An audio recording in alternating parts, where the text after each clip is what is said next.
Hey, true believers, Englentine here with another batch of independent comic book reviews. Now, what should I call this? I used to call it Independence Day, but I've also thought of Independent Alley. Let me know what you think this video series should be called. I'd love to hear that. Basically, it's a whole bunch of independent comic book reviews to help you, as they say, move the needle, so we're not stuck buying bad books from the big two. Just a little highlight of what's come out here.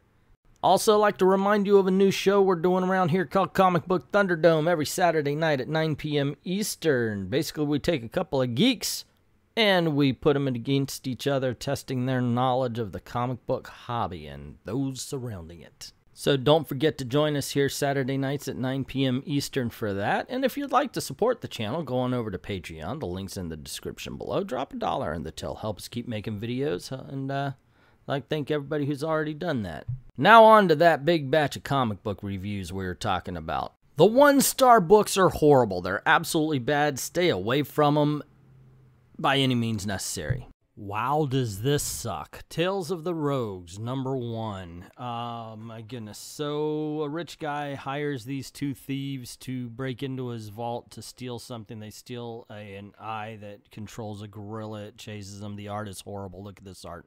The art is horrible. The story is pedantic. It's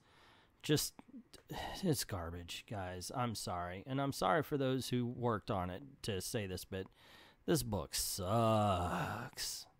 The 2-star books are merely bad. They could be horrible, but there's just this one saving grace. Dry Country #1. So this takes place in Miami, and it's called Dry Country. Yeah, even in the book it says how hot and wet it is. Trust me, in a Florida summertime, ain't nothing dry about it. Anywho, it's all about some guy. He's a bit of a loser. He meets a girl. It's a romance thing. And it's done a lot in text. The text is okay. The dialogue is really bad. And overall, the story is not exciting it's boring. Sorry, gang, but it's just a story that I don't want to follow. Stargate Singularity #1. So I read through this, and there are so many annotations to back issues, to TV shows, to the whole 9 yards. This is not a new reader-friendly book at all. And considering that I'm not very familiar with Stargate, I didn't get much out of this story. It really does expect you to know so much about what happened before. I'm sorry, guys, but for new readers, this one's a miss. For older readers, maybe you'll like it a bit more. Incognito Renaissance. Guess what this book's about? Well, so this white guy, he's a big-time author, hasn't had a book in a while, decides he's going to throw a party, invite all of his black friends, and we get a couple black guys come in. One of them can pass for white, and they basically talk about how white people suck for most of the book until somebody gets killed, and they're like, hey, you're the guy that passed for white. You should solve the murder, because that can happen. All white people are detectives or something. I don't know. This book is boring. Oh my God. It's so freaking wordy, and it isn't like anything pertains to anything else. It is literally one big white people suck lecture, and then there's a murder. It's not like we're learning all of the characters so later we can figure it out. It's just a lecture. God, this book is boring as shit. Walt Disney Showcase #1. So we got Donald Duck and his friends going on a cruise, but not to relax and enjoy it, only to work it. Except the captain keeps going to sleep on them, so they have to take on every role. Now, usually these IDW Disney books I find charming. They're entertaining. This is a reprint from a story that was first printed in Italy in 2004. It just does not translate well. It's dull, it's too long, and it is incredibly childish. Not as good as the other IDW Disney. The 3-star books are average. They either didn't register for me or they were good, but just not good enough to recommend. This is the second Stargate Atlantis book I'm reading, SGU Anthology. This one's better than the other one. However, it still requires the reader to understand a lot of the Stargate mythology. It really does. There's not a lot of help. There's a lot of annotations, but the stories are stronger. It's an anthology, so it's a mixed bag. Some are good, some are bad, but overall, it's enjoyable. I think you'll get more out of it if you're actually a Stargate fan, however. Death of Love, #1. So we follow an asshole as he tries to pick up girls. Yeah, that's it. I mean, he's got a best friend girl that he does things for because he wants to get into her pants. He says he loves her, and we see a little bit of them together, and we're not exactly sure if they're actually in love. He goes to a club, gets a pill, which makes him see the world as it really is, and in all honesty, it's not a bad book. It's not great, though, and I think mainly because the protagonist is a self-professed asshole, and the writer calls him an asshole, too. It's an uphill battle, but it's an interesting one. Not a particularly great one, but at least it's interesting. Ghostbusters crossover, #1 is exactly that. They talk about the dimensions opening, the fact that you got 2 teams of Ghostbusters in the same dimension now. What if the Ghost Containment Center is actually sort of a Phantom Zone prison? And what would happen if they turned on 2 of their big toys? Would that open up the Phantom Zone to the rest of the world? That is basically the premise of this book. It is entertaining. The art is not very good, gang. It really isn't. Everybody's got pointy heads and they all look alike. Hollow Girl versus Demons, #1. So this is your typical team up between characters in the company, you know, trying to get each other to readers to enjoy the other one. Works a little better for Hollow Girl. Just comes off a lot more interesting, a lot more character to her, and for that I enjoyed it. They capture a guy and Demon starts torturing him. Hollow Girl doesn't like it. They have their fight, and then you find out that the guy they torture is a demon, and then they fight him. Very simple story, entertaining, but nothing that's going to blow you away. Legendary Red Sonja, #1. So yeah, I know steampunk is supposed to be gears and such, but really doesn't it seem like a whole bunch of it is just add goggles? And then you've got steampunk. Goggles and a top hat of some sorts. And boom, you're steampunk. Doesn't matter. Boom. Anyway, this book is alright. It's Red Sonja. It's definitely a Red Sonja book. It's got all the cheesiness for it. Of course, the boobs and such. And yeah, the big villain still is Cool and Garatha, same as always. So it's entertaining, but nothing incredibly special. Xena, Warrior Princess, #1. And okay, this is very much like the TV show. I've only seen a couple episodes. This tells how Gabrielle and Xena Warrior get together and they meet. This is such a simple book. Just like the TV show. Not a lot of character and story to get in the way of the plot. Mind you, it's one big fight scene, but that's kind of Xena's thing. It's entertaining. It's enjoyable. Once again, are you a fan of the show? If so, you're going to get a lot out of this. If not, you're going to at least enjoy it if you spend the money on it. Peekaboo #1. Well, it's actually for Peekaboo Trail. So these kids are going camping, and it's on Peekaboo Trail through caverns and caves when they are accosted. Now, okay, that starts off. And then we get to the new set of kids, where basically the same thing happens, except for we get to know these people, and we find out that they're all assholes. Except for maybe 1 or 2 of them, which I'm sure are going to be the last ones living. It's a slasher book with a bit of bone tomahawk thrown in there. But like slasher movies, it makes the bad mistake of not giving us any characters to care for. While the gore is good, and the book does move quickly and it's at least readable, in the end, you don't care what happens to these people because you just don't care about them. And to me, that's kind of a big flaw in a horror book. I like this book, Infidel, #1. I thought it was good. I thought the bits about prejudice, how people can see you in different ways, even the people closest to you, put you in a box.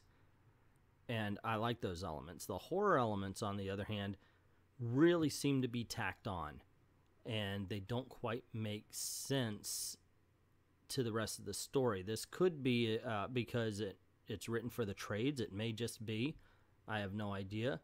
I personally want to see where this goes. That being said, because this book works one way and not the other, and for some I've heard it's the other way. They don't like the social aspect, but they love the horror elements. But that's the whole thing. This is half of a good book. And for that reason, that's why I gave it the 3 stars, even though I personally enjoy this and want to see where it goes. 4-star books are good, and I'm happy to recommend them to you. Man of Sin is an impressive story about a man who lost a child.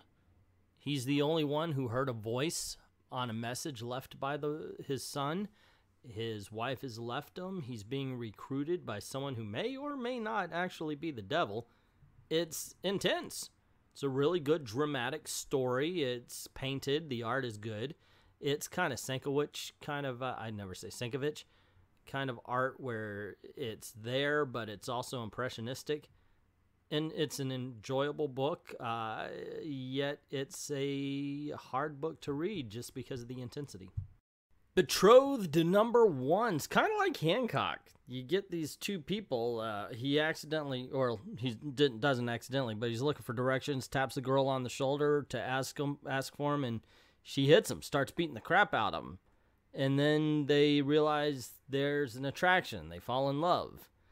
And then they're drawn to some light. And it's all about who they are, really. It's a good story. It's a good book. And I'm going to want to read what happens next. It's just an odd duck of pieces and parts of stories you've seen somewhere before. Hey, come into me. You know what would be a cool idea? Being John Malkovich, but if it was an analogy for modern day usage of social media. I mean, we like to share all of our lives, so why don't we share our bodies? Why don't we let a company hook a machine up to us so we could go into someone else's life and know everything? Wouldn't you pay for that? That's the premise of Come Into Me, and surprisingly good story, to tell you the truth. I was into this. Now, it's not action-packed. This is complete setup, but the characters, the situation, the whole 9 yards, everything just kind of draws you in. If you are an action person, this isn't going to be the book for you. This is all based on intrigue. And to me, it works. I could understand if to others it doesn't, but I've got to give this one a thumbs up. Encounter #1. Okay, you know what? Sometimes you read a kid's book and you're like, oh my gosh, that is just so dumb. And sometimes you're like, oh my gosh, that's so cute. I want to read the next issue, and that's this issue right here. This was tons of fun. It looks like a kid's book. It acts like a regular superhero story. It really good for the whole family. Tons of fun. You have an alien come down, and he starts to mimic what he sees, and one of the things he sees is a hero, and he stops a villain, and somebody who owns a comic shop says, hey, you're a superhero, that's awesome, so he decides to be a superhero. Simple story, fun story, good comic book. Valiant can kill it. I mean, they really do some good comic books. Armstrong and the Vault of Spirits is just one more in that line. This is a fun book. It's all about Armstrong has this wine cellar that can't be open except for once a year through his brother. And there's a lot of people that want some of the wine there because he's put a bottle in every year he's been alive, and he's been alive since the days of Noah. So, yeah, just a fun book here. Fun and funny. Definitely worth the price of admission. And the 5-star books are excellent. They may not be Watchmen quality, but I really do believe these are the books that just accomplished what they set out to do. Postal, Laura #1. Oh my gosh, I never read Postal because I always thought it was based on that old video game, and I really did not like that video game.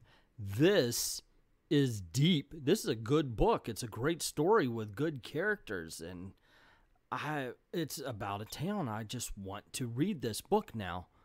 This Laura here, this one shot, I guess it is it made a fan out of me. I'm going to be looking for Postal from now on. It definitely, as you can tell here, is a bit of a bloody one. It seems like it's the town they're in is either Eden or some sort of purgatory. Either way, it's at least intriguing. I want to see what happens next or in the regular series. But that's just my opinion on all of these. What is yours? Have you read any of these? Which ones were good? Which ones were bad? Are you now interested in any of them? Let me know in the comments below. Also, if you like videos like these, please share. Get the word out about the fact that there's independent comic books out there. Man, we're collectors as well as readers, and that puts us in a mindset that we have to fill in gaps. If that's the case, you're buying a number. Sometimes we buy 2 or 3 copies of a comic book it doesn't even matter. Go out and buy an independent, man. Seriously. Just saying. Don't buy a number.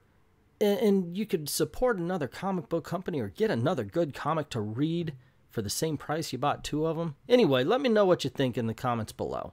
Also, if you like this video, click like, share, subscribe, and hit that notification bell. And make sure it's rung, because there's cool things happening around here. Don't want you to miss anything.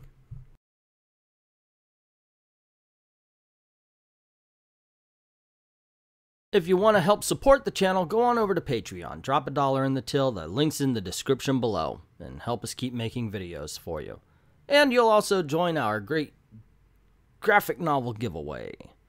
Just $1 gets you in. I'd like to thank everybody who's already done that. And to everyone, all of the true believers, thank you very, very much for watching.